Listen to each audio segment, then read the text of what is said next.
illa, melainkan, yakni yang ada. Tiada Tuhan itu ada illa, melainkan yang sungguh-sungguh adanya Allah. Maknanya yang namanya Tuhan itu tak ada, hanya Allah sahaja Tuhan. Tuhan lain tak ada, yang lain tak ada. Yang lain-lain tu yang disembah-sembah tu bukannya Tuhan. Yang disembah-sembah itu makhluk. Patung-patung itu makhluk, bukannya Tuhan. Jadi yang bersifat dengan sifat ketuhanan itu hanya satu sahaja, yakni Allah Subhanahu wa ta'ala. Selain daripada Allah, ada tak selain daripada Allah memiliki sifat-sifat ketuhanan? Jawabnya tiada. Sebab tu tiada yang menjadi Tuhan melainkan Allah. Itu teringkasnya la ilaha illallah. Apa dia?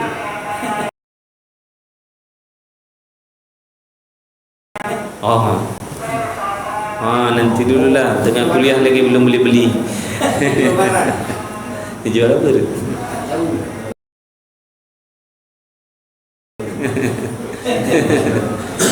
Dia tahu hujan-hujan ni orang buat lapau ni.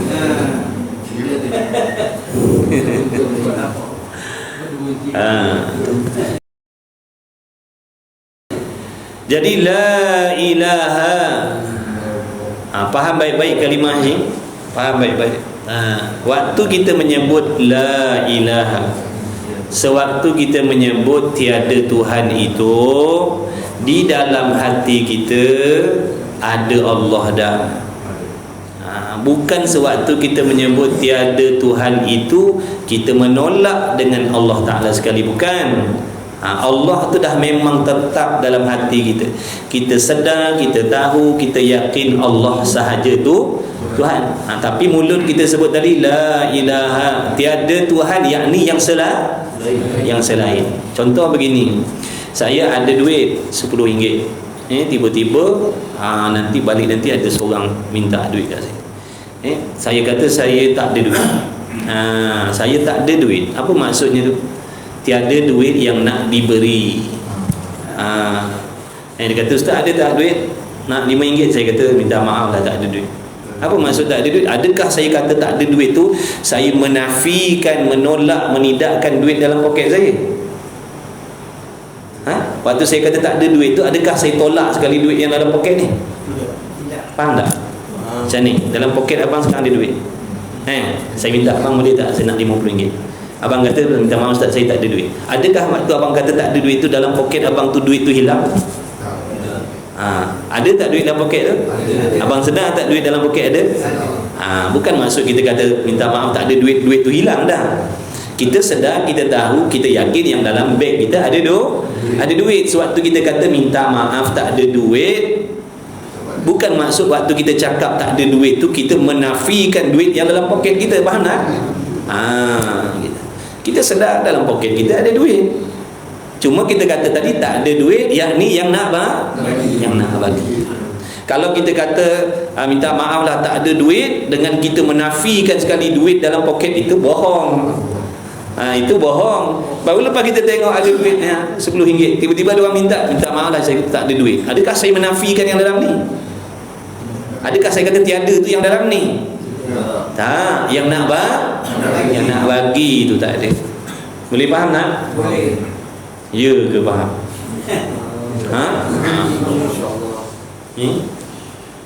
Kalau seandainya jaga baik, kalau seandainya waktu kita kata tiada duit, ataupun waktu disebut tiada Tuhan, serta dalam hati kita pun menolak Allah, makna Allah pun tiada. Dalam perkataan tiada Tuhan tadi, kita masukkan sekali Allah di situ. Tiada Tuhan makna dengan Allah sekali tak ada, melainkan Allah. Baru kita bawa datang Allah Ta'ala tu. Faham tak? Kalau begitu kufur, jadi kafir. Boleh faham tak? Waktu kita, kalau kita sebut la ilaha illallah, dalam hati kita tiada Tuhan dengan Allah, Allah sekali pun tiada. Baru kita kata melainkan Allah, baru Allah tu ada. Sebelum tu kita tolak sekali dengan Allah. Faham tak? Kalau macam tu kafir, na'udzubillah.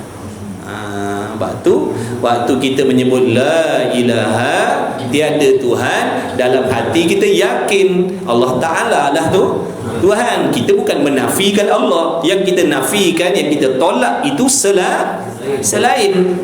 Jadi nak tahlil pun kena reti juga. Jangan tahu nak makan kari kambing je lepas tahlil. Orang tahlil orang tahlil bertambah iman, kita tahlil jadi kapi pula nanti kalau. Contoh kita buat tadi tu, minta maaf lah tuan, saya tak ada duit. Adakah kita menolak duit dalam poket ni? Dah, kita tahu dalam poket kita ada duit. Yang kita kata tak ada duit tadi, tak ada yang nak bagi. Jangan kita cakap gini, tuan minta saya nak duit RM10 boleh? Jangan kita cakap gini, minta maaf lah, tak ada duit yang nak bagi dalam poket, ada ni tapi yang nak bagi kau tak ada. Tak payahlah nak luruh macam tu. Faham tak? Kita cakap pendek, cakap ringkas, tak ada duit lah, minta maaf lah. Yang ni yang nak bagi tu tak ada. Jadi setiap kali kita bertahlil la ilaha illallah, maksudnya tiada Tuhan, yakni yang selain Allah. Yang selain Allah tak ada, yang selain Allah tak ada, yang adanya hanya Allah. Hanya Allah sahaja Tuhan. Itu maksud dia. Dan kalimah Allah itu mustasna. Mustasna ni artinya yang dikecualikan. Yang kita kata tiada tadi itu terkecuali Allah terkecuali daripada yang kita nafikan. Kita tak nafikan Allah, yang kita nafikan selain. Yang kita nafikan duit yang nak bagi, bukan nafikan yang dalam poket. Begitu. Artinya dikecualikan, iaitulah yang dikecualikan, yang dikeluarkan daripada nafi yang dahulu. Maksudnya Allah tidak masuk dalam penafian itu. Allah tidak masuk dalam penolakan itu. Yang kita kata tiada Tuhan, Allah tak masuk dalam perkataan itu. Tiada Tuhan, Allah tak masuk dalam perkataan tu. Yang kita kata tiada tu tadi, yang selain Allah. Kalau dimasukkan Allah sekali dalam penafian tu, jadi murtad nanti. Tiada Tuhan, Allah pun masuk sekali dalam kata tiada tadi tu. Rosaklah akidah. Artinya yang diisbatkan, makna yang disungguhkan kemudian daripada nafi. Ringkasnya gini, waktu kita bertahlil la ilaha illallah, ingat dalam hati kita maksud dia Allah sahaja Tuhan. Sewaktu kita bertahlil la ilaha illallah, la ilaha illallah, dalam hati kita ingat Allah sahaja Tuhan, Allah sahaja Tuhan, Allah sahaja Tuhan. Makna tidak ada yang lain. Bukan terjemahkan artinya, bukan kita membaca terjemahan dalam hati. La ilaha illallah, dalam hati kita tiada Tuhan yang berhak disembah dengan sebenar-benar melainkan Allah, itu membaca terjemahannya. Faham? La ilaha illallah, terjemah Melayu, alih bahasa, tiada Tuhan yang berhak disembah dengan sebenar-benar melainkan Allah. Itu alih bahasa, faham tak? Daripada bahasa Arab la ilaha illallah, alih bahasa Melayu, tiada Tuhan yang berhak disembah dengan sebenar-benar melainkan Allah. Maka waktu kita bertahlil la ilaha illallah, tak perlulah nak menterjemahkan tadi, cuma ambil maksudnya. Apa maksud daripada tiada Tuhan yang berhak disembah dengan sebenar-benar melainkan Allah? Apa maksud tu? Maksudnya Allah sahaja tu, Allah sahaja Tuhan. Allah sahaja Tuhan, itulah maksud yang panjang-panjang tadi. Tiada Tuhan yang berhak disembah dengan sebenar-benar melainkan Allah. Apa maksud? Maksudnya Allah sahaja Tuhan. Jadi waktu kita bertahlil la ilaha illallah, dalam hati kita Allah sahaja tu Tuhan, tiada yang lain. Yang lain tu bukan. Yang lain tu makhluk, yang disembah-sembah oleh orang kafir itu makhluk, bukan Tuhan. Kerana tidak ada satu pun sifat ketuhanan pada yang disembah oleh orang kafir. Satu pun sifat ketuhanan tak ada. Sifat ketuhanan ada berapa banyak? Kalau kita tak nak ngaji tauhid, tak nak ngaji tauhid, kita tak nak mengaji tauhid, ada berapa banyak sifat ketuhanan, dah kita tak nak mengaji sangat. Orang tak mengaji ni orang dah pandai. Orang tak nak mengaji ni orang dah alim, orang dah tahu, orang dah faham. Baik, kalau dah tahu, dah reti, dah faham, kita tak nak mengaji, tak ada masalah. Kalau benar-benar kita dah tahu, kita dah reti, kita dah faham tentang sifat-sifat Tuhan, tak nak mengaji, tak ada masalah. Jadi soalannya, ada berapa banyak sifat ketuhanan? Ada berapa sifat ketuhanan? Tidak terhitung banyaknya. Sifat ketuhanan tu tidak terhitung, sifat kamalat tu tidak terhitung. Cuma yang diwajibkan belajar mengaji laki-laki perempuan, suami ataupun isteri 20. Ini yang diwajibkan pada syarak. Yang diwajibkan pada syarak mesti kena belajar 20. Jadi dalam banyak-banyak sifat kamalat tadi, dalam sebanyak-banyak sifat kamalat yang tidak terhitung itu, sama ada yang 20 ataupun yang lebih daripada, yang selain daripada 20, satu pun tiada ada pada selain Allah. Satu pun tak ada. Nak cari satu sifat Tuhan ada pada patung, tak ada. Contohlah, mereka mendakwa patung itu, kata mereka, bukan kata kita, mereka mengatakan patung itu Tuhan. Baik, kalau benar patung itu Tuhan, mana sifat ketuhanan dia? Apa sifat ketuhanan patung ni? Kalau nak dikatakan patung itu Tuhan, mana sifat ketuhanan? Mesti ada sifat ketuhanan baru boleh dipanggil tu. Jadi mana sifat ketuhanan? Ada dia baharu. Patung tu baharu, asalnya tiada. Layak ke Tuhan asalnya tiada? Layak ke Tuhan diciptakan? Layak ke Tuhan dibuat? Tak layak. Tuhan apa kena buat?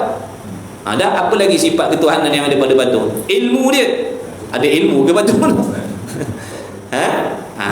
Nampak tak tu? Sebab tu tidak ada Tuhan melainkan Allah saja. Yang lain-lain tu bukan Tuhan. Barang siapa mengatakan yang selain Allah Ta'ala itu, yang disembah-sembah oleh orang yang kafir itu dipanggil sebagai Tuhan, kata ulama usuluddin kita, rosak akidahnya. Rosak akidah. Jadi jangan panggil sembahan-sembahan mereka itu sebagai Tuhan. Jangan panggil. Panggil patung, panggil berhala, jangan panggil Tuhan. Tuhan itu, perkataan Tuhan itu hanya untuk Allah saja. Kalau anak kita tanya, itulah jawapannya. Patung tu sembahan, tu berhala, itu bukan Tuhan. Tuhan hanya Allah. Jangan kita kata anak-anak tu tengok Tuhan, tu Tuhan orang Hindu, tu Tuhan orang Cina, tu Tuhan orang Buddha. Jangan. Tuhan kita orang Islam Allah. Jadi dah banyak pula Tuhan nanti kan. Betul? Kita pula sendiri yang pandai-pandai mengatakan Tuhan itu ada banyak dah. Tuhan orang Islam Allah, Tuhan orang Hindu lain, Tuhan orang Buddha lain. Nampak tak? Jadi dah berapa banyak dah Tuhan. Na'udzubillah. Itu bahaya kalau kita tak mengaji. Tak mengaji, dengar orang cakap, kita ikut-ikut. Padahal perkataan tu merosakkan akidah. Salah siapa? Salah kita. Kenapa pula salah kita? Kerana Allah wajib mengaji, kita tak mau mengaji. Kalau kita mengaji, kita tahu. Ni kita tak mengaji, benda lain kita belajar. Allah wajibkan ilmu tauhid, kita tak nak belajar. Urusan-urusan dunia kita belajar. Benda-benda yang sunat kita belajar, benda-benda yang fardu kifayah kita belajar.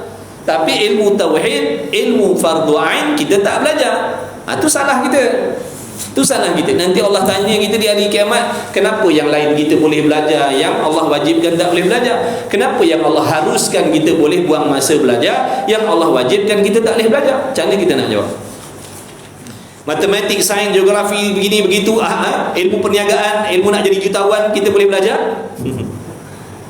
Ilmu penternakan kita boleh belajar, ilmu pertukangan kita boleh belajar, ilmu jahitan kita boleh belajar, ilmu masakan kita boleh belajar. Sedangkan ilmu tu fardu kifayah. Kenapa kita boleh belajar? Kenapa kita boleh luangkan waktu? Kenapa kita boleh buat jadual nak mempelajari ilmu-ilmu tu? Kenapa tidak boleh memberikan waktu untuk belajar ilmu yang diwajibkan oleh Allah? Tak boleh jawab dah kita. Tak terjawab. Memang takkan terjawab.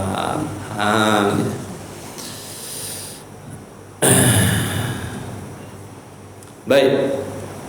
Allahumma salli ala sayyidina Muhammad. Ini jadi mengajilah, belajarlah sementara Allah bagi masa, bagi waktu, bagi kesihatan, bagi kemudahan, mengaji, belajar.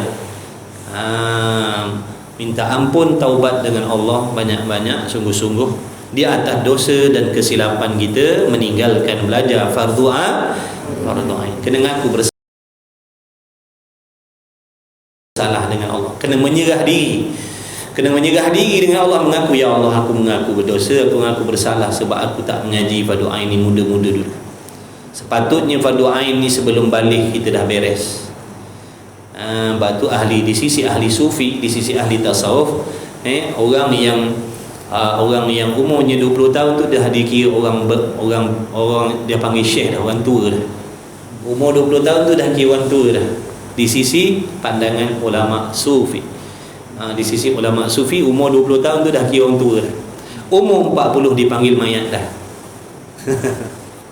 Umur 40 pada mereka tu dah nak jadi mayat. Umur 20 dah tua. Umur 40 dah nak jadi mayat. Itu pandangan ulama sufi. Kerana di sisi mereka mula belajar fardu ain ni umur 7 tahun. Umur 7 tahun kena ngaji dah fardu ain, cara mandi wajib, cara apa dia haid, apa dia nifas, apa benda tu, rukun semayang, sifat Allah, semua tu nak kena mula belajar. 7 tahun dah nak kena belajar dah benda-benda, supaya nanti bila balik terus dah beres fardu ain dia. Tapi kita terbalik, kita umur 7 tahun belajar yang dunia-dunia dulu. Belajar matematik, English, geografi, begini dan begitu. Sampai umur 17-18 baru, bukan baru belajar pun, tak belajar lagi fardu ain. Sampai bekerja tak belajar lagi fardu ain. Sampai berkahwin tak belajar lagi fardu ain. Sampai beranak pinak pun tak belajar lagi fardu ain. Itu salah kita. Sampai dah pencen pun ada yang tak belajar lagi fardu ain. Tapi belum terlambat. Kalau tak mati lagi, mana belum terlambat. Cepat-cepatlah ngaji fardu ain. Ilmu fardu ain, tauhid untuk akidah, tasawuf untuk hati kita, fiqh syariat kena mengaji. Tu fardu ain. Laki bini kena mengaji. Laki tak nak mengaji, bini mengaji. Bini tak nak mengaji, laki mengaji. Mak bapak tak nak mengaji, kita anak-anak mengaji. Jangan jadikan alasan orang lain tak nak mengaji, kita pun tak nak mengaji. Itu salah. Ustaz, saya kata suami tu tak nak mengaji, suami tu dia malah nak mengaji, dia nak lepak kedai kopi. Tu dosa dia. Tu dosa dia. Dia tak mengaji, dia meninggalkan kewajipan, tu dosa dia. Kita isteri kena mengaji. Kita kena jawab besok. Kalau kenapa kita jahil, kita kena jawab. Kenapa solat kita tak sah, kita kena jawab. Kenapa akidah kita salah, kita kena jawab. Suami pun kena jawab. Tapi jangan disebabkan suami kita tak nak pergi ke surau, ke masjid, tak nak mengaji, kita jadikan alasan supaya kita pun tak salah tu. Itu salah. Itu salah. Begitulah sebaliknya. Begitulah sebaliknya. Isteri tak nak mengaji, kita mengaji. Kita mengajilah sebagai suami kena mengaji, sebab kita yang tuntut pertama-tama sekali belajar. Kerana kita diwajibkan mengajar. Kalau kita tak mengajar, dosa. Fardu ain kita kena mengajar isteri kita tauhid, kita sendiri kena mengajar isteri kita fiqh, kita sendiri nak kena mengajar isteri kita tasawuf. Bukan ustaz yang wajib mengajar bini kita, bukan ustazah yang wajib mengajar bini kita. Kita suami Sebab tu hukum suami kena keluar rumah cari ilmu fardu ain, khususnya balik mengajarkan isteri dan anak-anak. Itu hukum asal dia. Cuba kita tengok apa yang berlaku, macam mana keadaan diri kita dan masyarakat kita tentang belajar ilmu fardu ain. Ada yang tak peduli langsung, ada yang tak tahu hukum langsung belajar ni, mengajar ni. Suami hanya merasakan diri mereka telah menunaikan tanggungjawab sebagai seorang suami apabila memberikan rumah, pakaian, makan, minum, belanja. Dah, maknanya aku dah jadi suami yang bertanggungjawab. Dah belum lagi. Kalau kita sendiri tak mengajar isteri kita ilmu-ilmu fardu ain, kita belum menunaikan tanggungjawab sebagai seorang suami yang dipikulkan oleh Allah. Macam mana kita nak jawab tu? Besok kita kena jawab. Segala kesalahan ibadat bini kita dan anak-anak kita kena jawab terlebih dahulu. Kita tak akan masuk syurga selain kecuali dah beres urusan bini dan anak-anak kita, baru kita boleh masuk syurga. Macam mana kita nak jawab? Jadi tak terlambat lagi. Sebab tu dah macam mana tu Ustaz? Kalau saya ni tak tahu, nak mengajar anak bini saya, macam mana? Ambil jalan kedua, carikan guru. Carikan guru, tu jalan kedua nak selamatkan diri. Jalan kedua, carikan guru.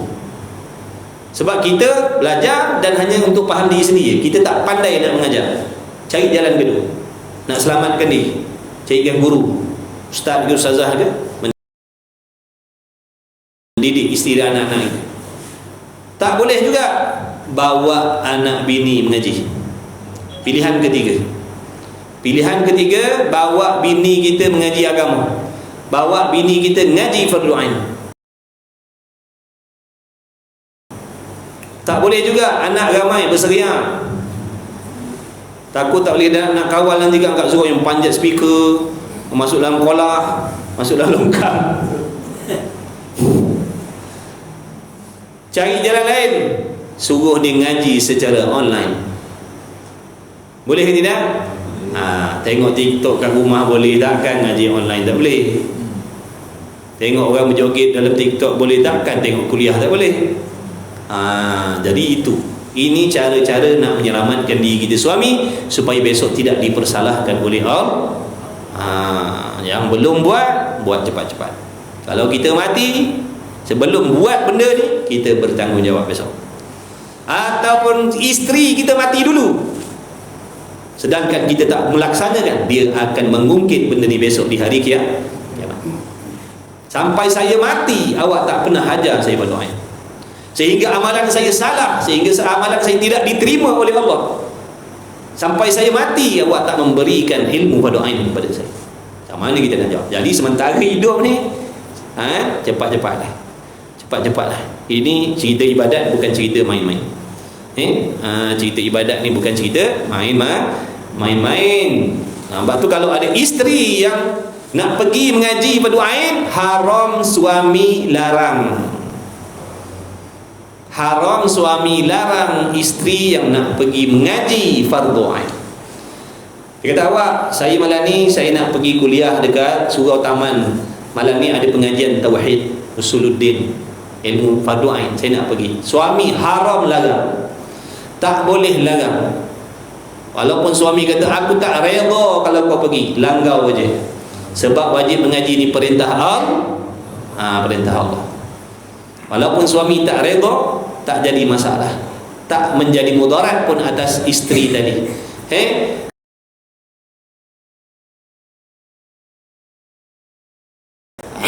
Suami memang dia ada hak, tapi dia tak boleh menahan isterinya daripada menunaikan haknya kepada Allah. Isteri nak semayang, suami haram melarangnya. Isteri nak tutup aurat, suami haram melarangnya. Jadi isteri pun kena tahu, kalau tidak kita kena tipu dengan laki kita. Laki ikut awak, kalau pergi saya tak redha. Isteri tak tahu, duduklah kat rumah isteri tak mengaji. Nak pergi tapi takut sebab suami kata tadi, suami ugut, dia kata dia tak redha. Jangan pedulikan, dia tipu kita. Dia nak tipu, dia ambil kesempatan di atas kejahilan kita. Pergi je. Kalau pergi dia pukul, dia larang, boleh pergi ngadu Jabatan Agama Islam. ni suami melarang saya menunaikan kewajipan saya terhadap Allah. Boleh ambil tindakan tu. Tu kita mengaji, kalau kita tak mengaji kita kena tipu je kita. Fardu ain tu tauhid, tasawuf, fiqh dan tajwid. Satu lagi, tajwid ni yang berkenaan dengan bacaan-bacaan yang wajib dalam sembahyang khusus. Dah buat ke belum? Dah buat ke belum? Kalau dah buat alhamdulillah, kalau belum cepat-cepat. Kalau kita mati, Allah bertanggungjawabkan besok. Puas kita nak jawab. Wahai suami-suami, jangan kalian merasakan kalian telah menunaikan tanggungjawab sebagai seorang suami yang diwajibkan oleh Allah dengan sekadar memberi rumah, memberi pakaian, memberi makan minum, memberi belanja. Belum lagi kamu suami yang zalim. Kita suami yang zalim. Apa maksud zalim? Tidak meletakkan sesuatu kena pada tempatnya. Kita salah meletakkan sesuatu. Kita hanya bagi nafkah yang bangsa dunia sahaja, tapi nafkah yang bangsa akhirat kita tak bagi. Sedangkan itu juga dituntut oleh Allah ke atas tiap-tiap suami. Jadi jangan kita rasa kita suami dah bagi rumah, dah bagi pakaian, dah bagi duit belanja, dah bagi makan minum, kita kata kita dah menjalankan tanggungjawab. Belum lagi. Dia kena ni nafkah. Bila sebut nafkah ada berapa? Suami. Orang perempuan kena tahu nafkah ni apa? Memberi tempat tinggal, memberi pakaian, memberi makan minum yang halal. Tiga inilah nafkah. Ini yang wajib suami bagi. Suami wajib uruskan. Dia tak boleh perintahkan bininya supaya cari makan sendiri, cari tempat tinggal sendiri, cari pakaian sendiri. Tak boleh. Dia kena siapkan. Ni nafkah. Duit belanja tidak termasuk nafkah. Duit belanja isteri, duit poket. Bukan duit belanja bil api tu, itu suami. Bil api tu suami, bil air tu suami. Yang kata belanja tadi, belanja poket bini. Nak beli gincu, nak beli make up, tu duit belanja tu. Itu tidak masuk dalam kewajipan. Dia masuk dalam kata tu upah. Kalau isteri ada berkhidmat dalam rumah tangganya, membuat benda-benda yang tidak wajib asalnya dibuat, memasak, mengemas, menyapu, apa lagi? Kerja-kerja rumah jadi tu, dia tak wajib buat bini. Tapi bila dia buat, wajib suami membayar upah dia. Tu. Upah itulah duit belanja dia tu. Kalau seandainya kita suami dah menyiapkan bibi dah ada bibi. Bibi dah uruskan kerja-kerja rumah, lipat baju, masak, begini begitu. Bini dia main TikTok je daripada pagi sampai bawa ke malam. Main TikTok je. Tidak wajib suami membayar upahnya. Pun kita lelaki pun kena tipu dengan bini kita. Dah kita tak ngaji. Sedang molek lah tu. Laki tipu bini, bini tipu laki. Dah dua-dua tak mengaji. Kalau mengaji, awak tak wajib minta duit belanja. Awak tak buat kerja. Awak tak buat kerja. Daripada celik mata sampai awak tidur, awak main game je. Semua kerja bibi yang uruskan. Saya dah bayar bibi dah. Tapi kalau suami isteri tadi tak buat kerja rumah, suami nak bagi atas belah kasihan pemurah dia, tak ada masalah. Tapi hukum asalnya gitu. Adapun belanja perubatan, tu tanggungjawab suami. Yang kata belanja yang tadi tu, upah tadi tu, itu tengok. Kalau dia buat kerja, wajib bayar. Kalau dia tak wajib kerja, tak wajib bagi. Begitu. Bukan tu sahaja wajib mengajarkan ilmu fardu ain.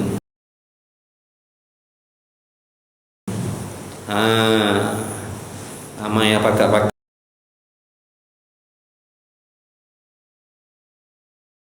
saling tipu menipu lah kita saling tipu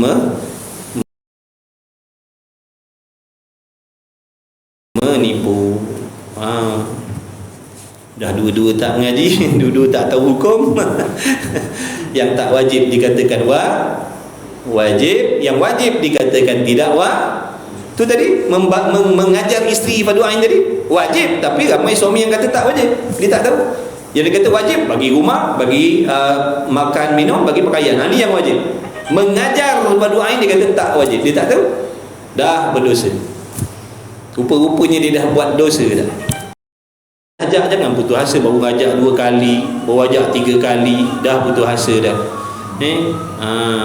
Ajaklah. Hari-hari ajak, awak jomlah. Saya rasa tak bahagialah kalau awak tak pergi ngaji. Saya rasa tak bahagialah, awak tak sayang saya. Pandai-pandai lah ugut dia. Kalau nak bulut dakap, pandai pula kita. Tu bulut dakap. Nak bulut dakap, pandai pula kita ugut. Awak tak sayang saya, orang lain orang bagi hadiah, awak tak bagi hadiah. Mau tak mau beli juga suami. Berhutang jeti. Hutang alung, nak tunaikan tadi punya pasal. Tapi kenapa tak pandai pujuk suami kita tu ke masjid, ke surau mengaji sama-sama? Usahalah. Sedang molek lah. Kita pun memang malas nak mengaji. Suami pula tak ajak. 2 kali 5 dia tu. Kita dah memang malas mengaji, suami pun tak ajak. Sedang elok lah. Muafakat dah tu, dua-dua membawa berkat. Kena mengaji. Wajib mengaji ni bukan sunat, cik oi. Bukan sunat. Tak mengaji pun tak apa, nak mengaji pun tak apa. Dah fardu ain ni wajib. Suami isteri wajib mengaji fardu ain. Isteri tolong minta nafkah kat lelaki tu. Dia dah bagi kereta, dah bagi rumah, dah bagi belanja, minta lagi. Awak belum tunaikan nafkah. Dia kata apa lagi yang saya belum bagi? Rumah saya dah bagi, baju saya dah bagi, 3 almari baju.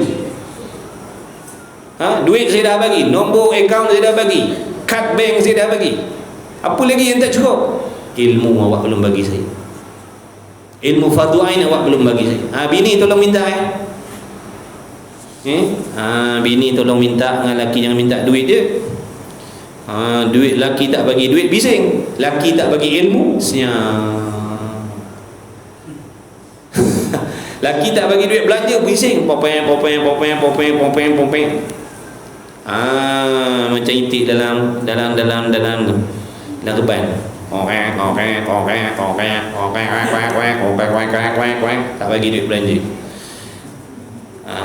Suami tak mengajar kita tauhid, suami tak mengajar kita tasawuf, suami tak mengajar kita fiqh, suami tak mengajar tajwid, kita diam. Salah tu, tak kena tu tempat. Kena bising, kena minta. Sebab itu kewajipan suami. Saya tak boleh ajar lah. Awak tolong carikan guru untuk saya. Sebab saya takut solat saya Allah tak terima. Sebab saya tak tahu solat. Rukun solat saya tak tahu. Syarat sah sembahyang saya tak tahu. Mandi wajib saya tak tahu. Nampak tak tu? Sifat mazmumah mahmudah saya tak tahu. Lawan bagi ikhlas apa benda saya tak tahu. Padahal saya hamba Allah, saya wajib menunaikan ibadat dengan betul seperti yang disuruh oleh Allah. Jadi macam mana saya nak mengabdikan diri saya kepada Allah dengan cara yang betul sedangkan saya tak ada ilmu? Jadi awak tolong carikan guru. Tak ada guru, tak ada duit nak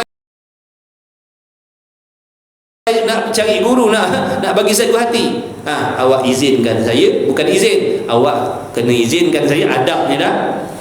Awak kena izinkan saya pergi mengaji. Ataupun awak tolong bawa saya pergi belajar. Macam tu isteri. Macam tu cara dia. Ramai tak sedar benda-benda ni. Ramai tak sedar benda-benda ni. Sanggup berhutang ratus ribu nak belikan rumah. Betul? Pinjam loan ratus-ratus ribu nak dapatkan rumah untuk isteri. Tapi dia tak fikir nasib isterinya nanti bila turun dalam liang lahat, bagaimana nasibnya kalau amalnya tak diterima oleh Allah. Disebabkan kita suami tadi yang tidak bertanggungjawab. Jadi cepat-cepatlah. Cepat-cepat, pakat-pakat, ta'awanu 'alal birri wat taqwa. Suami tolong isteri, isteri tolong suami, dekat-dekat diri pada Allah.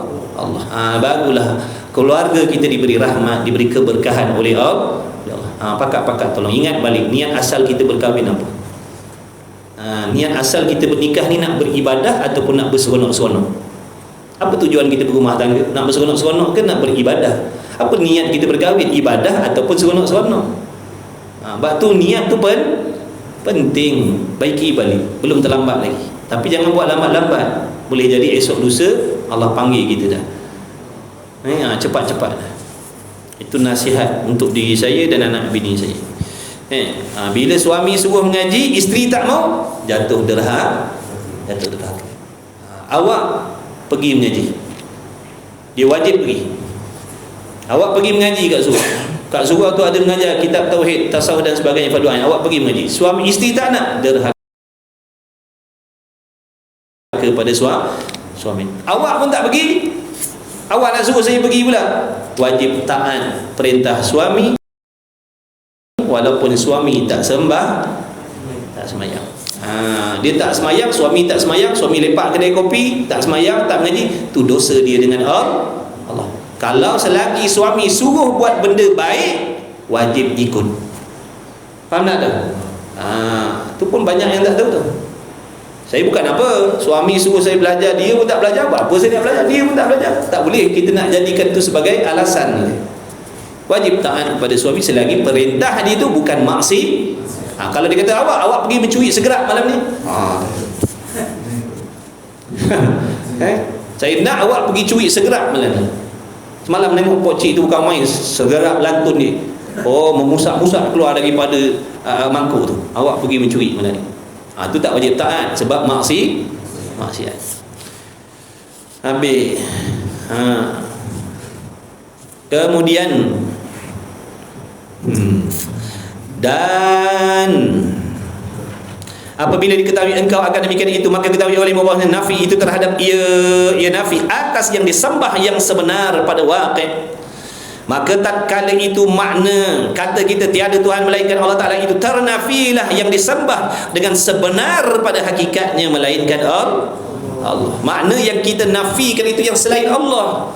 Allah sahaja yang sebenar-benarnya disembah, yang wajib disembah dengan sebenar-benar, sebetul-betulnya hanya Allah. Yang lain tu tidak.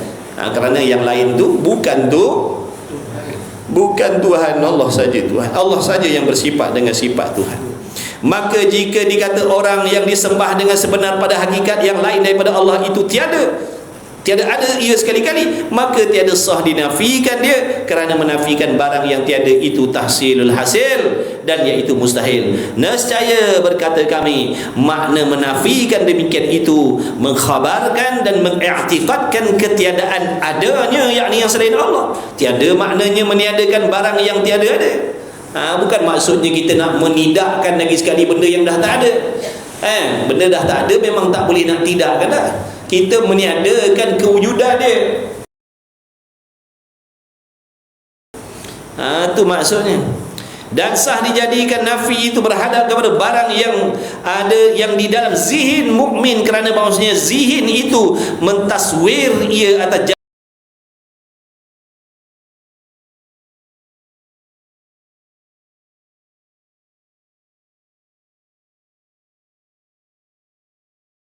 takdir.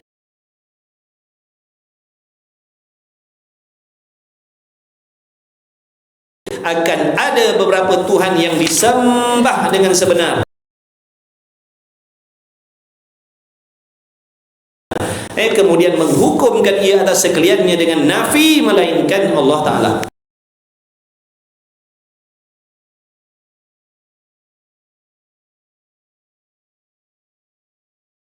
Makna otak kita ni, pemikiran kita ni, dia boleh jalan jauh.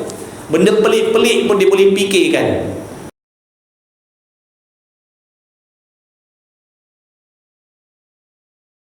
Benda yang tak ada pun dia boleh gambar-gambarkan. Jadi yang kita nafikan tu seandainya otak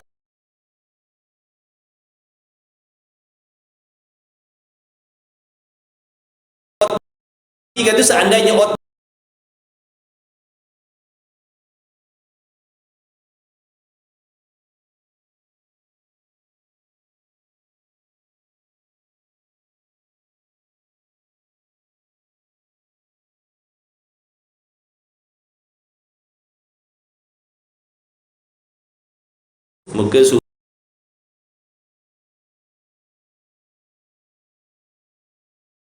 berat 50. InsyaAllah ada rezeki panjang umur baca lagi itu. Sini pada buat lagu mana lain teruk. Tak ada daya.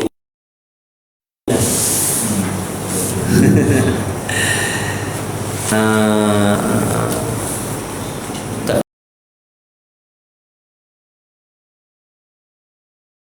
ada suara pula dah.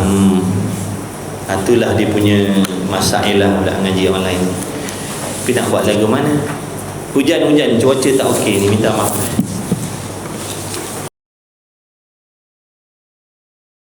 Hujan-hujan, cuaca tak okey ni, minta maaf.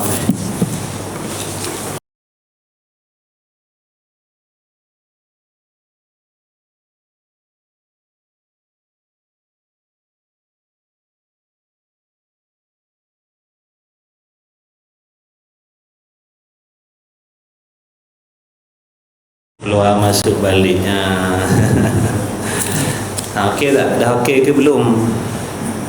Berkerah pula dah macam ni. Kerah dah.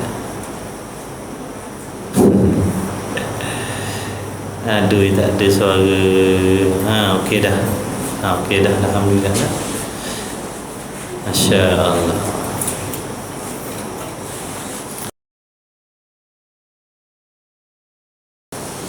Dugaan. Okey, muka surat berapa? Minhajul Abidin.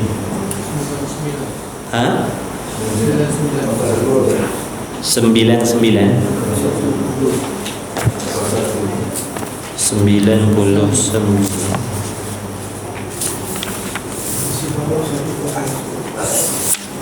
Suara tak ada. 99. Fasal yang kedua. Bismillahirrahmanirrahim. Qala al-muallif rahimahullah ta'ala wa nafa'ana wa iyyakum bi'ulumihi wa bi'ulumi masyayikhina fid darain amin ya rabbal alamin. Ada suara dah insya-Allah. Lain-lain dah, cuaca tak berapa okey. Hujan. Bermula fasal yang kedua, muka surat 99.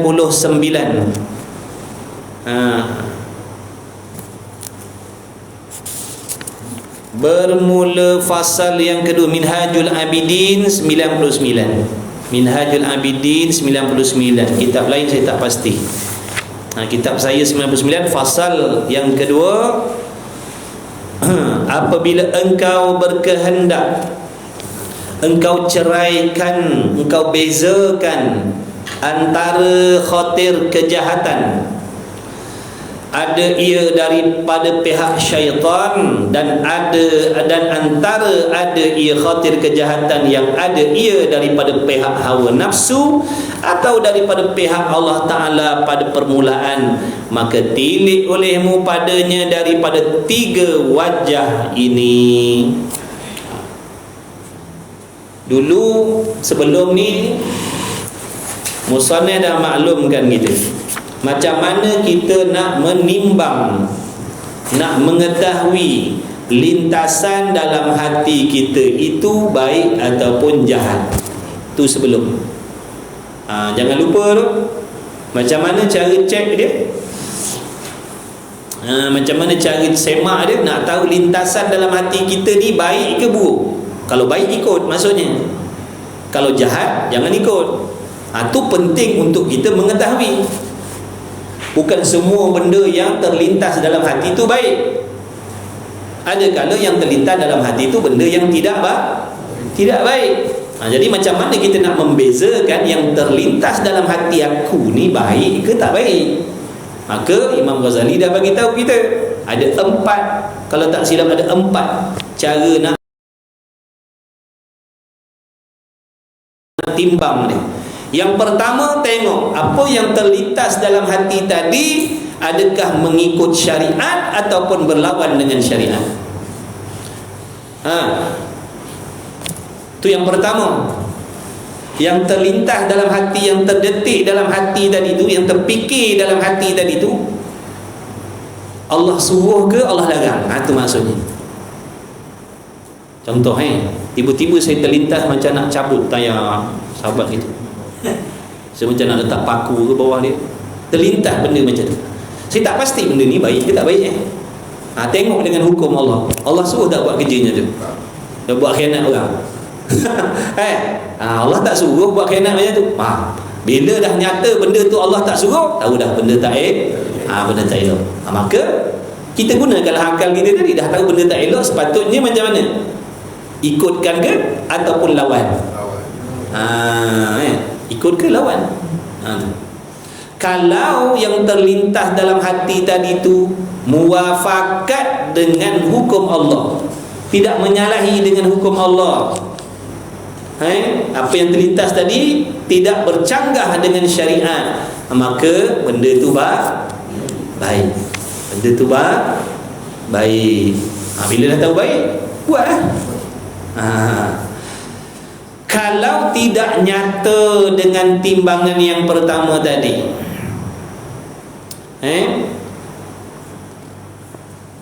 kalau tidak kalau tidak nyata dengan timbangan yang pertama tadi, tak tahu, kita pun tak pandai hukum hakam ni, jadi kita tak boleh nak beza lah benda ni Allah suruh ke Allah larang, kita tak tahu. Macam mana nak buat? Tengok, adakah perkara itu dilakukan oleh orang-orang soleh? Orang soleh, orang solehah buat tak benda tu? Kejap-kejap selfie, up gambar. Kejap-kejap selfie, up gambar. Begini, begitu, begini, begitu. Terlintas tengah duduk terlintas, macam nak selfie hari ni tak ada up gambar lah dalam media. Kita nak tahu benda tu elok ke tidak? Tengok dalam syarak dulu, Allah suruh tak buat benda macam tu? Khususnya orang perempuan, Allah suruh tak buat macam tu? Kejap ambil gambar, post dalam media. Kejap ambil gambar, post dalam media. Tengok adakah Allah perintah benda macam tu ataupun Allah larang. Tiba-tiba kita jawab, entahlah, aku pun tak pastilah. Baik, tengok kelakuan para orang-orang soleh. Tengok orang solehah. Orang solehah ada tak buat benda macam tu? Kat dapur ambil gambar, hantar kat media. Kat bawah kursi ambil gambar, tunjuk kat orang, bagi tahu dia duduk bawah kursi. Lepas tu ambil gambar duduk atas dapur pula, cangkung atas dapur ambil gambar. Tengok orang soleh ada tak buat macam tu? Tak ada. Kalau tak ada, tahu dah benda tak tak elok. Bila dah tahu tak elok, akal dah ada tadi, nak buat ke tak nak? Begitu contohnya. Kalau tak tahu juga, entahlah, aku pun tak tahulah orang solehah ni macam mana kerja ni, buat kat benda aku tak pasti. Tengok pula, nafsu seronok lah, nafsu rasa melonjak-lonjak tak nak buat tu. Nafsu rasa terpanggil tak nak buat benda tu. Nafsu suka lah, nafsu seronok tak. Kalau nafsu seronok sangat, menunjukkan tak elok lah tu. Kerana nafsu sangat suka dengan benda yang tidak baik. Boleh faham jadi di situ dulu kita dah tahu dah maknanya benda baik ataupun tak baik. Yang malam ni nak cerita apa pula? Malam ni dia nak cerita apa? Bermula fasal yang ketiga, apabila engkau berkehendak bahawa engkau menceraikan antara khatir kebajikan yang ada ia daripada Allah. Engkau sorry engkau. Bermula fasal yang kedua, apabila engkau berkehendak kau ceraikan antara khatir kejahatan ada ia kejahatan daripada pihak syaitan ataupun daripada pihak hawa nafsu ataupun daripada pihak Allah, maka ada tiga. Ni uji kaji pula. Dah tahu dah benda tu tadi jahat, dah tahu dah benda tu jahat. Dengan ujian yang peringkat pertama tadi, kita dah tahu benda ini benda tak elok. Sekarang ni kita nak kesan benda yang tak elok ni dibisikkan oleh syaitan ataupun nafsu ataupun Allah sendiri yang timbulkan benda tu. Tengok. Ni penimbang ni tak ada jual ke DIY ni, tak ada jual ni penimbang ni. Penimbang nak tahu dalam hati ni baik ke buruk ke, angkat DIY tak ada jual. Dia dalam kitab ni, dalam kelas ni.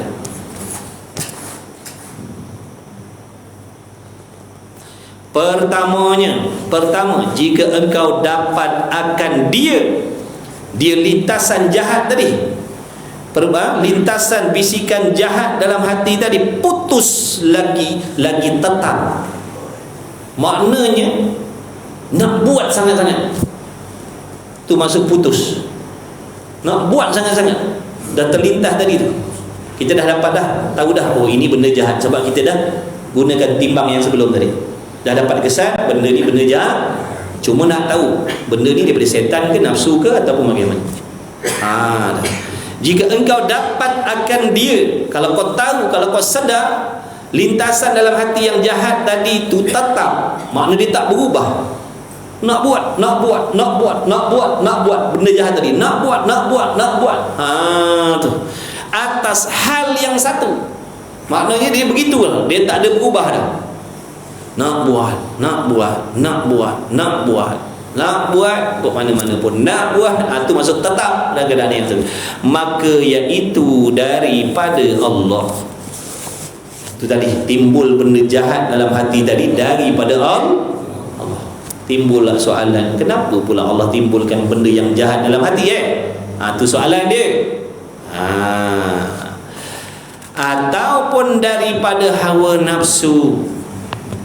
Baik, soalannya, kalau begitu, kalaulah datang daripada Allah, dalam hati kita keinginan yang kuat untuk membuat benda jahat tadi, apa hikmah?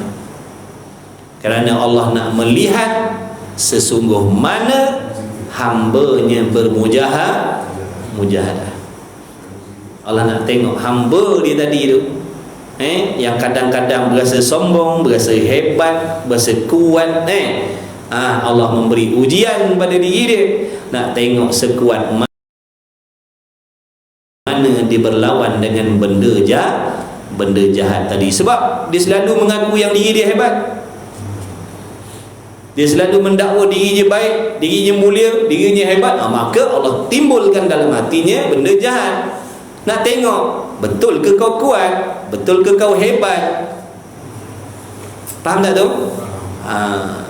Tiba-tiba dia tak boleh lawan, contohnya bisikan jahat tadi, dia buat.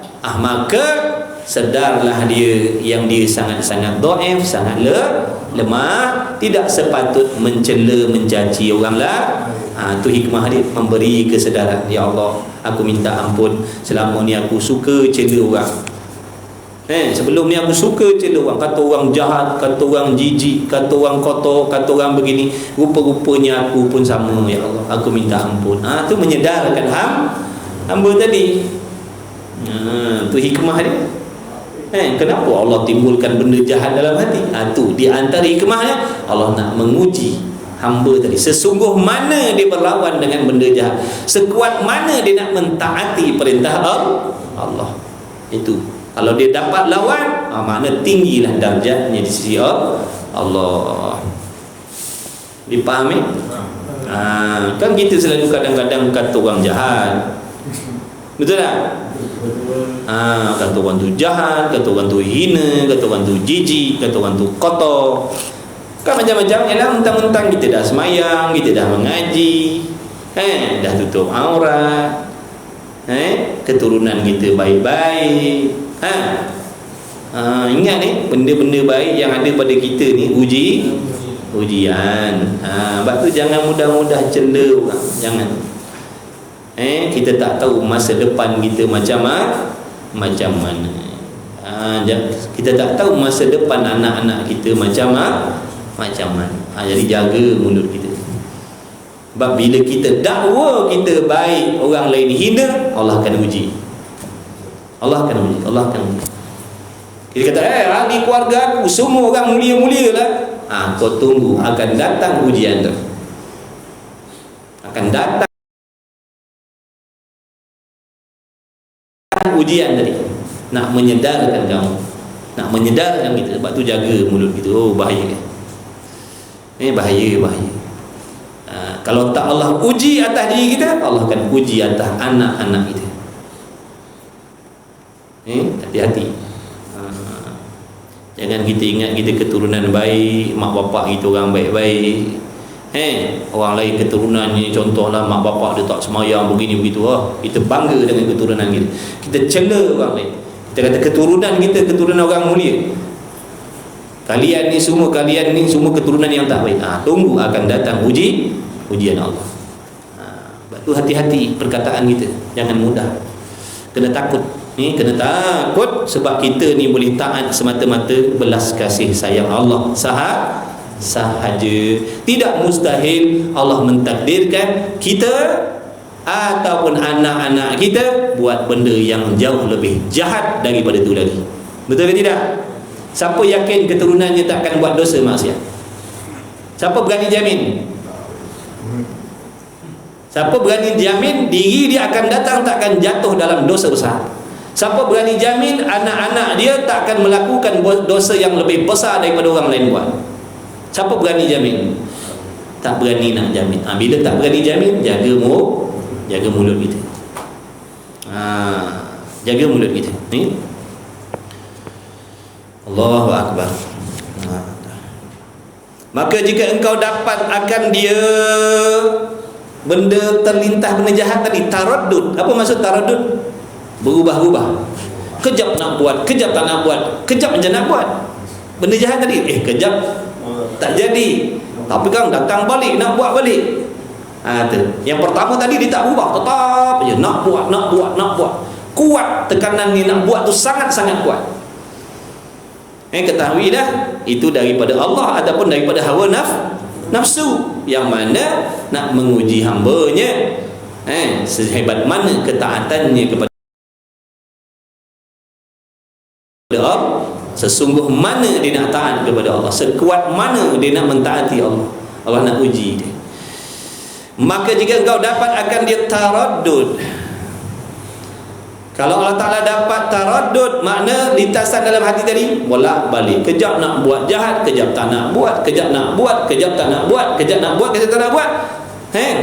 Tiada tetap lagi berbalik-balik, maksud berubah-ubah. Berbalik-balik maksud berasa macam sekali nak curi segeram, berasa macam tak jadi curi, rasa nak curi segeram, berasa macam tak jadi, bolak-balik. Dah tahu dah curi segeram tu memang tak elok lah, dah tahu dah, cuma nak kesan benda tu daripada Allah ke nafsukan ataupun syaitan. Maka jika engkau dapat akan dia taraddud, tiada tetap lagi berbalik-balik, maka ketahui olehmu bahawasanya ia daripada ini penting ilmu, nampak tak ada? Ini ilmu dah ni. Ingat senang nak dapat benda ni. Tak mengaji, tak jumpa bab ni, taknya tahu. Sebab tu rezeki kita bila belajar tu tanda Allah nak bagi tahu kita, supaya kita lebih waspada, lebih berhati-hati. Sebab ada orang tak faham tuan-tuan, ada orang tak faham yang dipikir apa, asalkan terlintas dalam hati semua benda baik. Dia kata sebab apa benda baik? Sebab semua ni daripada Allah. Memang hakikatnya semua daripada Allah, tapi tahukah kita apa hikmahnya Allah Ta'ala menimbulkan benda baik dan Allah Ta'ala menimbulkan benda yang tak baik dalam hati kita? Tahu tak apa hikmah dia? Inilah dia tadi, hikmah dia tadi. Macam yang pertama tadi, kenapa Allah sendiri menimbulkan benda yang tak elok, keinginan nak buat benda tak baik dalam hati kita? Kenapa? Itu tadi hikmahnya, nak menguji hamba ataupun nak menyedarkan hamba tadi, yang sombong tadi, yang angkuh tadi, ataupun nak naikkan darjat dia apabila dia bersungguh-sungguh berlawan dengan benda jahat tadi. Bukankah dunia ni tempat ujian? Liyabluwakum ayyukum ahsanu amala. Allah Ta'ala nak tengok siapa yang terlebih baik amalnya di sisi Allah. Allah uji ya dengan macam-macam, ikut Tuhan lah dia nak uji macam mana. Dia Tuhan, dia Tuan empunya, ikut dia nak bagi ujian macam mana, itu hak Allah. Kita tak boleh petikan, ya Allah kenapa kau uji aku dengan berat? Ikut dia Tuhan. Kita sama. Tiada tetap lagi berbalik-balik, maka ketahui olehmu bahawasanya daripada syaitan. Kalau dalam hati kita timbul benda jahat, tapi sekejap ada, sekejap tak ada, makna keinginan nak buat tu tidak kuat seperti yang pertama tadi. Boleh beza? Yang pertama tadi nak buat sangat-sangat, tetap nak buat. Itu daripada Allah atau hawa nafsu. Kalau ada timbul terlintas nak buat benda jahat kita dah uji kaji dengan yang pertama tadi. Tengok syariat macam mana, perbuatan orang soleh macam mana, nafsu dah dapat kesan, oh ni benda jahat. Tapi keinginan tu tadi, kejap datang, kejap tak datang, kejap datang, kejap tak datang, kejap nak buat, kejap tak mau, kejap nak buat, kejap tak mau. Ketahuilah olehmu bahawasanya daripada itu daripada syaitan. Syaitan bila dah kata daripada syaitan, memanglah tujuan dia apa? Nak merosakkan kita. Nak merosakkan kita, nak menjahanamkan amalan kita. Dan adalah setengah daripada orang arifin berkata, umpama hawa nafsu tu umpama harimau. Hawa nafsu ni macam harimau. Namrun, harimau bintang. Namrun, harimau bintang. Kita selalu kan tengok geografi tu, National Geography tu. Macam mana cara harimau bintang ni cari makan, menyerang mangsanya macam mana. Apabila lawan ia, makna apabila kita berlawan, apabila contohnya binatang tadi, rusa ke contohnya, kerbau ke contohnya, berlawan dengan yang namanya harimau bintang tadi, tiada berpaling, melainkan dengan pukul akan dia sehingga-hingganya. Makna harimau bintang tadi takkan berhenti daripada menyerang kecuali kena pukul ni sekuatku. Kena pukul dia sekuatku, kena lawan sungguh baru dia lari. Boleh faham tak tu? Nafsu ni, makna nafsu ni kalau kita tak tolak sungguh-sungguh, dia takkan mengundur maksudnya. Dia takkan mengundur. Dia ada hubung kait dengan yang pertama tadi tu. Mana keinginan yang datang daripada nafsu tadi, yang kuat tadi tu. Mana kalau kita tak lawan sungguh-sungguh, kita akan terjebak maksudnya. Kita akan terpedaya maksudnya. Kita akan terikut, kita akan membuat benda tu. Sebab diumpamakan nafsu tu macam tadi, macam harimau bintang. Harimau bintang ni dia tak akan tinggalkan mangsanya kecuali mangsanya lawan sungguh-sungguh. Karena kalau lawan ringan-ringan, lawan sikit-sikit, tak ada harapan nak menang maksudnya. Dan keras yang nyata, dengan keras yang nyata, atau umpama orang khariji yang berperang kerana i'tiqad mereka itu iaitu agama, tiada hampir balik ia hingga dibunuh. Contoh orang-orang satu kaum yang berpegang kerana agama ni, dia takkan balik melainkan dia mati dibunuh. Sampai macam tu sekali nafsu tadi, dia tak mengalah, dia takkan mengalah yang nama nafsu ni. Dan umpama syaitan, syaitan pula cara menyerang macam mana? Tadi yang tahu dah, nafsu cara dia menyerang macam mana? Dia takkan mengalah sekali-kali. Ada yang ibaratkan nafsu tadi macam seorang satu kaum yang berjuang demi agama dia sanggup mati, dia takkan balik, biar dia mati pun tak apa. Itu maksud nafsu tadi, punya kerasnya dia, punya degilnya nafsu tadi. Ataupun dia akan berpaling apabila kita berlawan dia sekuat-kuat. Itu nafsu. Adapun syaitan macam mana pula? Dia buat perumpamaan tu supaya kita mudah nak faham.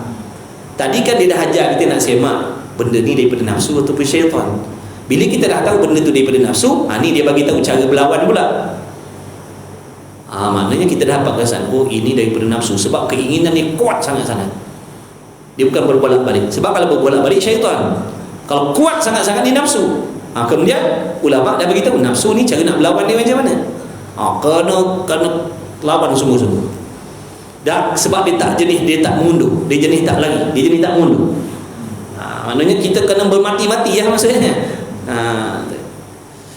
Kalau syaitan pula seperti harimau akar. Harimau akar lah ini manjat-manjat pokok tu. Harimau akar, jika engkau halau akan dia daripada satu pihak masuk pada satu pihak yang lain. Dia serang kita kat depan kita ambil batang penyapu ke cangkul ke, pukul dia lari. Dia bukan lari tu, dia pusing kot jalan lain pula. Terbiat harimau akar tadi dah. Dia tak dapat serang kat depan. Bila kita lawan dia lari. Jangan ingat dia lari, dia pusing cari jalan lain. Itu syaitan. Dia ajak kita gini, kita lawan-lawan, jangan ingat ditinggalkan dia cari jalan lain pula. Macam mana nak rusakkan orang ni? Itu syaitan. Subhanallah, tengok Imam Ghazali, Masya Allah ilmu dia Allah bagi, sampai boleh cerita benda macam tu. Kalau kita, kalau maknanya ulama-ulama macam ni tak cerita, kita nak ambil tahu mana? Kita nak ambil tahu mana benda-benda macam ni? Sedangkan benda ni berlaku dalam diri kita. Macam mana kita nak tahu, oh ini daripada syaitan, oh ini daripada nafsu, cara berlawannya begini? Ini nak kata ilmu. Nampak tak tu? Ilmu hadiah daripada Allah kepada orang-orang yang Allah nak. Alhamdulillah. Mudah-mudahan bermanfaat. Mudah-mudahan bermanfaat. Cukuplah sekadar begitu. Nanti sambung lagi ya. Mudah-mudahan Allah memberi kita manfaat, perbaiki, jaga lidah kita, jaga hati kita. Ya, kita orang bukan orang baik. Kita takkan baik sampai bila-bila, kita takkan sempurna sampai bila-bila. Yang baik, yang sempurna hanya Allah. Tapi kita usahalah, jaga, usaha kawal. Kalau terjatuh, tergelincir, minta ampun dengan Allah. Dah memang itu sifat kita. Baik 2 hari, jatuh balik dalam maksiat. Baik segerak hari, jatuh maksiat. Dah memang itulah kita. Bukan malaikat.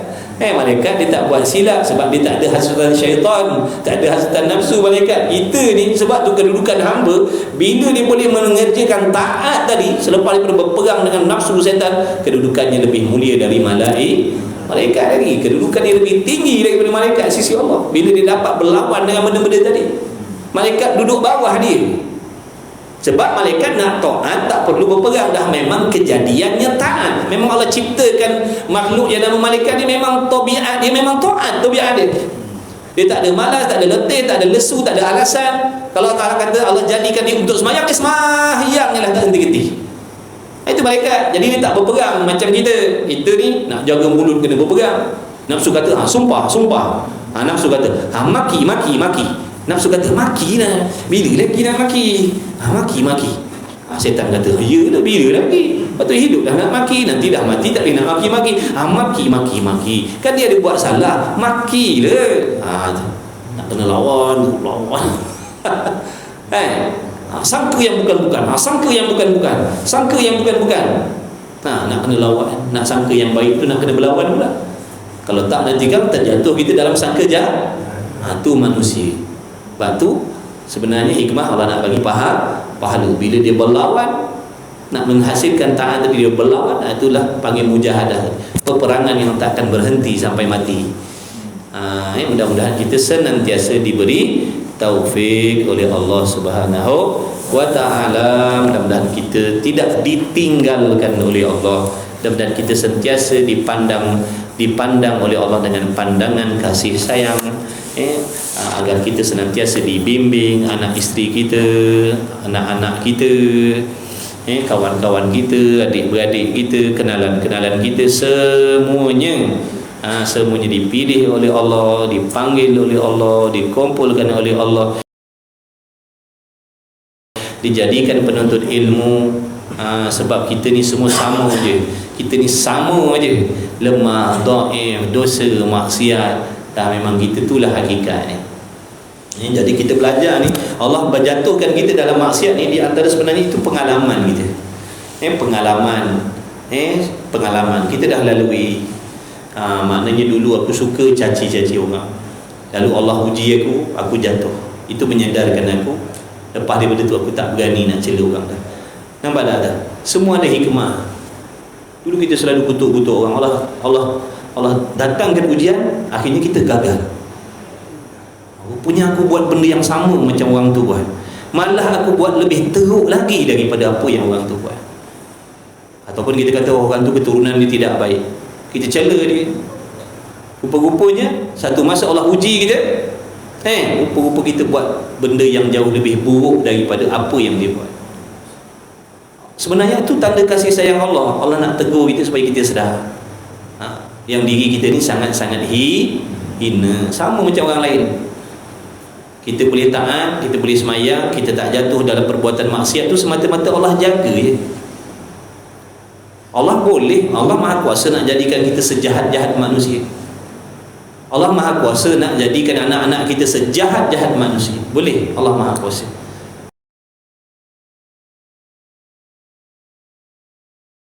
Sebab tu kita kena ingat, jangan sombong. Orang sombong ni adalah orang yang terlupa. Bahasanya apa yang dimiliki itu semata-mata Allah pinjamkan sekejap. Orang yang sombong ni orang yang tak takut nikmat tu diambil oleh Allah. Itu orang sombong. Ataupun orang yang ujub, orang yang kagum dengan kelebihan yang ada pada diri dia adalah orang yang tidak takut nikmat itu ditarik kembali oleh Allah. Kalau dia takut, dia tak berani. Dia tak berani nak cakap sebarang. Sebab dia takut yang ada pada aku ni pun Allah bagi. Boleh jadi esok Allah ambil pun. Dan Allah takkan bagi dah sampai bila-bila. Tidak ustaz? Jadi kita kena pakat-pakat perbaiki. Kita banyak dosa, kita banyak silap. Banyak dosa, banyak silap, banyak salah. Tu untungnya kita belajar. Bila kita belajar, Allah tegur kita. Memang majlis ilmu ni asbab. Sebenarnya apa yang dah sampai pada telinga kita malam ni, apa yang dah sampai pada hati kita ni, semuanya daripada Allah. Allah nak tegur kita. Allah sayang kita. Sebab Allah tahu kita banyak silap. Allah tahu kita banyak salah. Allah tahu kita banyak tak betul. Jadi Allah sayang kita, Allah nak baiki. Maka Allah sampaikan benda-benda ni pada telinga hati kita, supaya kita sedar yang diri kita ni, sama-sama kita ni semua menumpang kepada Allah. Semua tumpang Allah. Jadi alhamdulillah, mudah-mudahan nikmat ini dikekalkan oleh Allah Subhanahu wa taala. Jadikan kita hamba yang saling memaafkan, makna senantiasa memandang, merasakan yang diri kita lebih hina, lebih jahat daripada orang lain. Apabila dalam hati kita merasa kita lebih baik daripada orang lain, itu masalah. Itu yang jadikan diri kita sombong, jadikan diri kita ujub. Kita jahat. Dulu Allah uji kita, kita gagal banyak kali. Baru sekejap Allah pilih kita duduk dalam majlis ilmu, mengaji. Alhamdulillah lah. Kalau Allah tak pilih kita, mana kita duduk sekarang agak-agak? Kalau Allah tak pilih kita sekarang agak-agak, mana kita duduk? Macam mana keadaan kita sekarang kalau Allah tak bagi taufik? Sebab tu jaga ni. Bahaya. Ni sangat bahaya. Sebab ni nanti anak-anak kita dapat ujian berat-berat daripada Allah. Jangan makna menyesal kalau ada kita sebelum ni suka kutuk-kutuk orang, caci maki keturunan orang. Jangan, taubat kepada Allah. Sebab kita takut nanti kalau kita tak taubat, tak insaf, takut Allah turunkan benda yang lebih jahat pada keturunan kita. Mana kita nak letak muka masa tu? Sebab tu kena ingat, benda tu semua berlaku dengan kehendak Allah. Ada hikmahnya. Allah jadikan tu bukan hikmahnya untuk kita mengambil kesempatan mencela orang dah. Orang jadikan, Allah tunjukkan, Allah jadikan orang-orang maksiat tu bukan kerana Allah nak jadikan kita ambil kesempatan mencela orang, bukan. Allah jadikan tu nak menguji. Adakah kamu bersifat belas kasihan sehingga kamu mendoakan orang yang macam tu, ataupun kamu mengambil kesempatan untuk mencela mereka kerana kamu lebih merasakan mulia daripada mereka sebab kamu tak buat dosa yang mereka buat. Tapi tak mustahil esok dosa kita buat benda yang jauh lebih jahat daripada tu. Sebab tu jangan. Nak cela boleh, cela diri sendiri. Nak cela boleh, cela diri sendiri. Nak hina boleh, hina diri sendiri. Itu sifat terpuji. Tapi kalau celaan, hinaan, makian ni kita halakan kepada orang, itu sifat yang dibenci oleh Allah. Walaupun kita orang yang sembahyang tak tinggal, mengaji tak tinggal, kuliah tak tinggal, na'udzubillah, mudah-mudahan Allah pelihara kita semua. Ini ingatan untuk diri saya khususnya, dan ingatan untuk anak isteri saya khususnya, dan kawan-kawan lain yang saya kasih. Mudah-mudahan kita sentiasa terselamat daripada benda-benda yang dibenci oleh Allah, insya-Allah. Amin ya rabbal alamin. Kita manusia, kita ni lupa. Kita ni lupa. Banyak lupa kita. Muncullah ada majlis ilmu ni lah yang mengingatkan kita. Lupa, bila kita belajar teringat balik. Nanti lupa lagi, ngaji lagi, tersentuh balik bab tu, teringat balik. Macam tu lah. Orang yang mengaji ni mana? Orang yang sentiasa, maksudnya orang yang duduk dalam majlis ilmu, orang yang sentiasa dalam pemantauan Allah. Orang yang senantiasa dikawal oleh Allah, yang senantiasa diingatkan oleh Allah. Kalau kita tak belajar, benda-benda ni tak akan sampai pada telinga kita. Lalu kita akan syok dengan diri kita yang salah dah. Apa pun ala kulli halin, alhamdulillah. Alhamdulillah, mudah-mudahan kita semua diberkahi, diredai, diampuni oleh Allah, anak isteri kita, ibu bapa kita semua.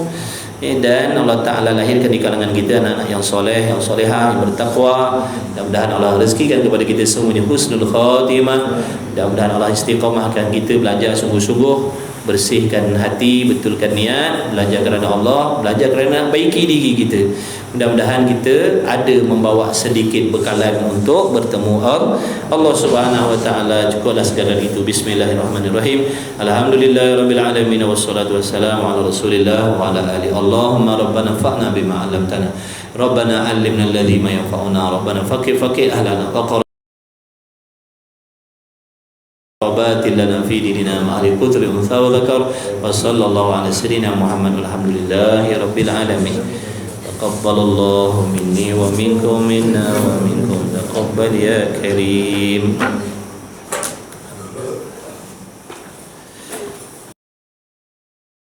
أستغفر الله رب البرايا أستغفر الله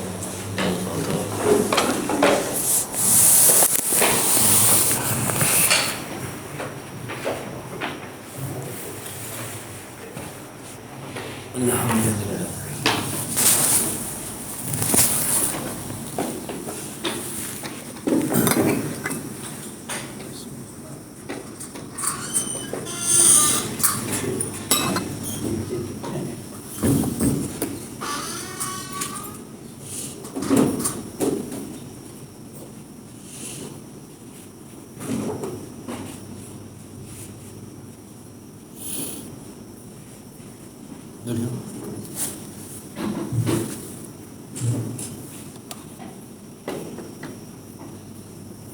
Boleh.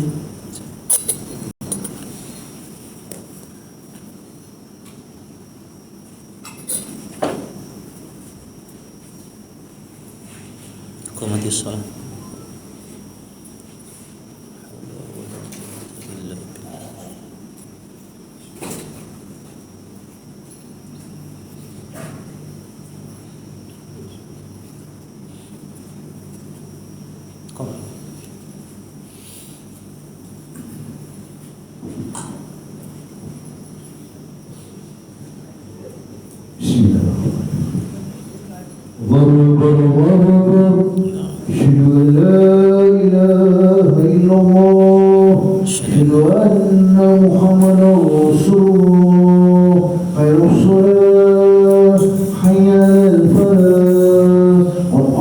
Surah